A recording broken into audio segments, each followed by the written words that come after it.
Assalamualaikum warahmatullahi wabarakatuh. Hai semua, jumpa lagi di channel YouTube Nia Hermanto. Apa kabar teman-temanku semua? Semoga selalu dalam keadaan sehat ya, dimurahkan rezekinya, dilancarkan segala jalan urusannya, dan tetap semangat. Video kali ini adalah beberapa resep requestan dari teman-teman kita.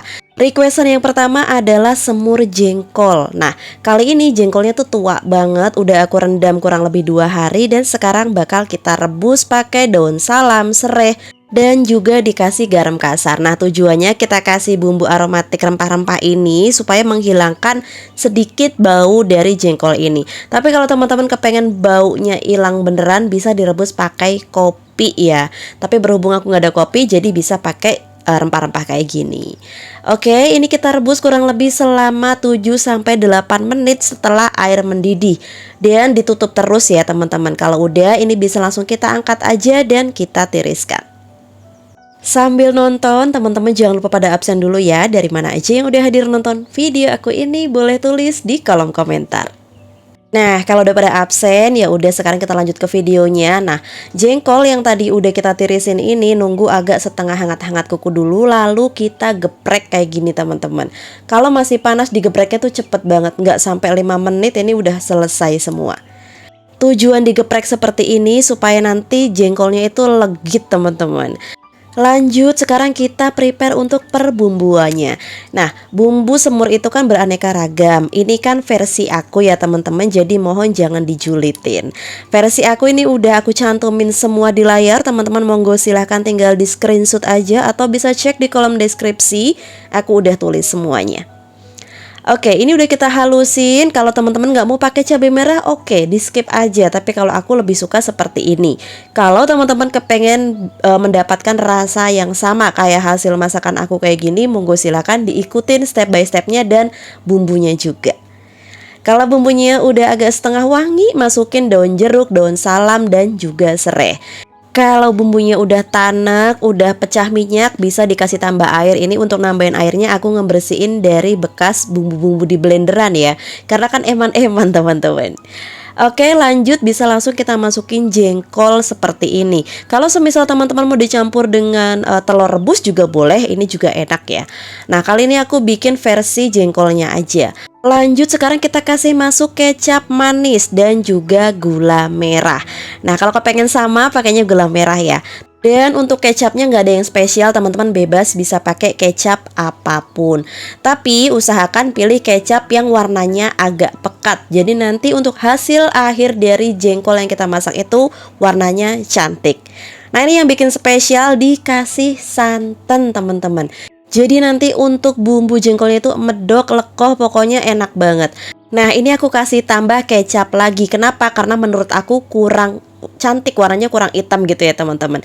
Jadi usahakan pilih kecap yang warnanya itu bisa bikin cantik di hasil masakannya. Oke, tinggal dikasih seasoning, kasih garam penyedap rasa dan lada bubuk. Sebenarnya lebih enak kalau kita pakai lada butiran merica yang kita ulek sendiri. Tapi karena berhubung aku nggak ada, jadi ya udah kita pakai seadanya aja. Finally, ini dia semur jengkol aku udah mateng. Gimana? Bisa dilihat sendiri bumbunya tuh medok banget. Ini asli enak banget kalau dimakan pakai nasi uduk. Jadi kalau teman-teman jualan nasi uduk bisa banget pakai resep semur jengkol ini. Ini enak banget dimakan pakai nasi putih aja, ini udah enak banget bumbunya. Selanjutnya ke menu yang kedua. Siapa yang kemarin request minta dibuatin asem-asem bandeng? Nah, kali ini aku udah siapin semua. Kebetulan aku punya stok bandeng tapi cuma satu, nggak apa-apa. Nah, kali ini bahannya itu ada bandeng, pepaya muda, dan juga belimbing wuluh. Kalau teman-teman nggak punya pepaya muda, bisa diganti pakai timun ataupun kerai. Nah, untuk bumbunya ini nanti kita iris semua, tapi kita tambahin pakai lengkuas geprek, kunyit kita geprek juga, dan jahenya kita geprek. Nah, ini aku kasih tambah ini ya teman-teman, apa namanya, daun salam biar makin mantep. Oke, untuk pepayanya ini udah semu-semu kekuningan, tapi nggak apa-apa, ini enak dimasak. Apalagi kalau udah mulai kuning, biasanya suka dimasak beningan, itu juga enak. Nah, seperti ini pepayanya tinggal kita potong-potong sesuai selera aja. Mau kotak dadu boleh, mau dipotong memanjang itu juga boleh. Tapi asli ya, kalau teman-teman ganti pakai timun itu juga enak. Jadi nanti ada rasa manis-manis dari timunnya juga ada. Oke, untuk bandengnya ini untuk sisik bandeng udah aku bersihin ya, sisik ikannya. Dan sekarang tinggal kita potong aja. Nah, ini aku potong belah jadi 4 karena nanti biar adil ya, aku 2, suamiku 2. Nah, oke, ini udah kita potongin semua untuk belimbing wulunya. Mbak, gimana dong kalau semisal nggak dapat belimbing wulu? Teman-teman, kalau nggak bisa dapat belimbing wulu, bisa diganti menggunakan tomat hijau semuanya. Jadi nanti masih dapat rasa asamnya dan juga bisa dikasih tambah air asam jawa. Oke. Untuk bumbunya simple, semua kita potong-potong aja, bawang merah, bawang putih, cabai hijau, tomat semua kita potong. Kalau teman-teman kepengen lebih pedas bisa dikasih tambah cabai jablay kayak gitu ya. Oke, ini semua udah kita siapin, sekarang tinggal kita proses masak aja. Nah, di sini aku masaknya mau pakai gerabah, jadi rasanya tuh lebih wangi, lebih enak gitu masakannya. Ditumis aja bareng semua, bawang merah, bawang putih, cabenya kita tumis. Setelah itu masukin lengkuas, kunyit, jahe, daun salam. Kita aduk-aduk juga. Lanjut setelah itu baru dimasukin air panas mendidih. Kenapa Mbak pakai air panas mendidih? Tujuannya sih supaya masaknya cepet. Tapi ada yang bilang juga kalau kita masak pakai air panas mendidih itu nanti rasa masakannya juga jauh berbeda. Nah, karena ini airnya itu kan udah mendidih ya, jadi langsung aku masukin untuk pepayanya.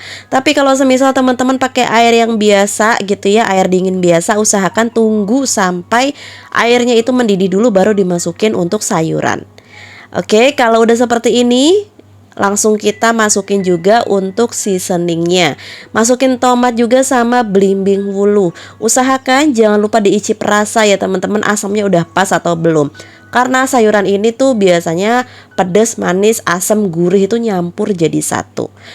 Nah, salah satu tips aku kalau semisal masak sayur kayak gini, teman-teman masukin ikan bandengnya itu terakhiran, dan setelah itu masak sebentar aja, cukup 2 menit, matiin api kompor. Jadi supaya nanti ikannya itu nggak hancur teman-teman. Sekarang kita lanjut masuk ke menu yang ketiga. Kemarin ada yang request minta dibuatin sop bening ceker. Sebenarnya ini masak sop ini simple aja ya, tapi katanya dia kalau masak sop ceker itu agak bau amis. Jadi ya udah, sekarang aku buatin. Ini udah aku prepare semua. Cekernya juga udah aku cuci bersih, kukunya udah dibersihin, sayuran juga udah aku cuci bersih plus potong-potong. Oke, kita langsung ke videonya aja. Biasanya kalau aku masak sop ceker atau sop kepala ayam, itu yang paling pertama adalah aku ngerebus cekernya dulu. Nah, tujuannya ngerebus ceker ini supaya menghilangkan lendir dan bau amisnya. Direbusnya berapa lama Mbak? Nggak butuh waktu lama, 5 menit aja udah langsung diangkat.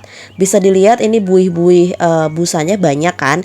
Jadi ini kita angkat dan kita cuci bersih lagi. Selanjutnya untuk bumbunya di sini aku udah siapin, ada bawang merah, bawang putih, pala sedikit sama jahe. Nah, kalau punya merica butiran teman-teman bisa langsung diulek bareng aja. Karena menurut aku kalau pakai merica butiran itu nanti sopnya tuh jauh lebih sedep dan juga lebih wangi. Tapi berhubung nggak ada, ya udah kita pakai merica bubuk aja. Oke, ini kita wajib ngerebus air dulu sampai mendidih. Setelah itu masukin cekernya dan juga wortel. Nah, sambil kita nunggu rebusan kedua bahan itu, kita tumis bumbu yang udah kita ulek tadi. Tipsnya, tumis bumbunya itu pakai api kecil sampai dia kering dan wangi seperti ini, tapi nggak gosong ya teman-teman.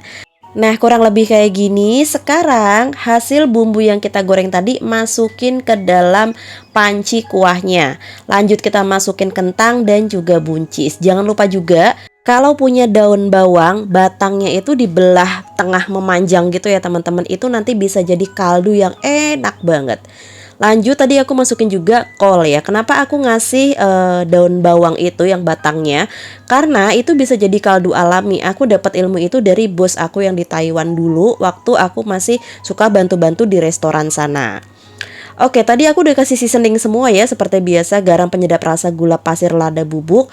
Dan yang terakhir kita kasih irisan daun seledri dan juga daun bawang. Lanjut kita kasih bawang merah goreng. Ini bawang merah gorengnya stok aku tinggal sedikit ya, mohon maaf. Jadi yang penting kurang lebih seperti ini cara aku masak sayur sop. Oke, kita ke menu yang keempat. Kemarin siapa yang request minta dibuatin pindang tempe? Nah ini kita sekarang masak pindang tempe ya teman-teman. Ini masaknya simpel banget, tinggal dicemplang-cemplung. Dan ini bahannya udah aku siapin. Ini tuh sayuran yang simple, masaknya cepat dan juga bahannya murah meriah. Yang pertama pasti kita butuh pindang. Ini aku pakai pindang keranjang. Ini udah aku cuci bersih ya teman-teman. Lanjut ada tempe, ada cabai, boleh pakai cabai hijau, boleh juga cabai merah. Ada belimbing wulu, tomat, bawang merah, bawang putih dan juga cabai rawit.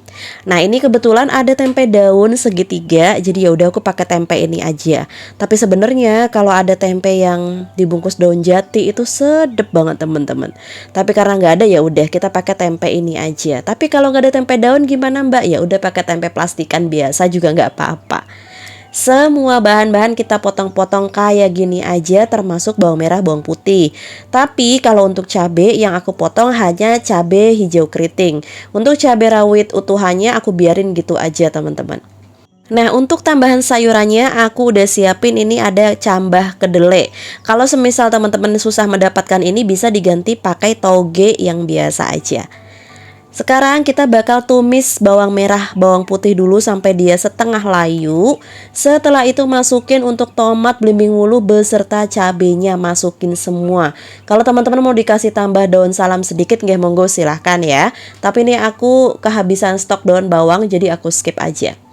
Nah kalau bumbu semua ini udah agak layu, kita masukin untuk togenya ya teman-teman. Nah tinggal diaduk-aduk kayak gini aja. Setelah itu jangan lupa dimasukin juga untuk tempenya. Nah untuk tempenya sendiri teman-teman bebas mau dipotong-potong boleh, kecil atau besar juga boleh, bebas sesuai selera aja. Kalau udah sekarang kita lanjut masukin air. Kebetulan ini aku udah ngerebus air ya, air panas mendidih, jadi supaya nanti masaknya lebih cepat matang.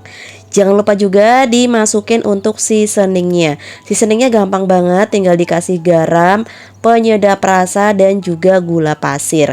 Kalau teman-teman mau dikasih tambah lada bubuk juga boleh. Kalau udah seperti ini biasanya suka aku masak sebentar gitu ya, biar bumbunya tuh ngeresap ke tempe. Ditutup aja sebentar 5 menitan gitu teman-teman. Kalau udah baru kita buka lagi dan kita masukin untuk ikan pindangnya. Udah seperti ini, kalau udah masuk ikan pindang sebentar aja. Masak 3-5 menit, matiin api kompor, udah matang selesai. Nah ini dia 4 request masakan dari teman-teman semua. Barangkali ada yang mau request juga, boleh tulis di kolom komentar. Dan gak kerasa ya videonya udah mau selesai aja. Terima kasih banyak buat teman-teman yang udah nontonin video aku dari awal sampai akhir. Semoga video aku bermanfaat, menginspirasi dan menghibur. Wassalamualaikum warahmatullahi wabarakatuh. See you.